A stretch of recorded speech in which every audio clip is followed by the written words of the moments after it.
Tungod mo kasasala ko. Itang tanan mo kasasala man, bisan unsang klaseng pangalan sa simbahan o reliyon, dili nato kayang luwason natong kagalingon. Kung kining sala, magdala ka nato padulong sa impyerno. Ang bayad sa sala, kamatayon. Oo, mga matay pa dinis kalibutan. Dili lang kamalain kung ato isulti ang sala o kamatayon. Kaya wala man ni dinhi para husgahan ta. Kung dili aron masabta nato, nga bisan makasasala ta, bisan man nga angayan ta mo adto sa impyerno, si Jesus namatay dito sa krus, iyang gibayran ang imong sala ug ako sala, aron dili na ta mag-antos magbayad dito sa impyerno. So usbo nako, kanato tanan mga bata, kabatanunan ug mga hantong.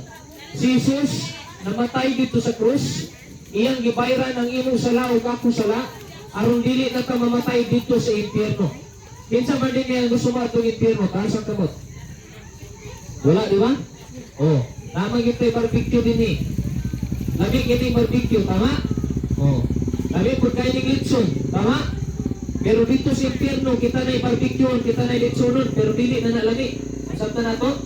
So in short, dili ta gusto ba ito sa impyerno, kay tungod, pangit ang sitwasyon dito. Ngilad, sakit, ug permanente. Umupad na ang ginabati sa Diyos para kanato.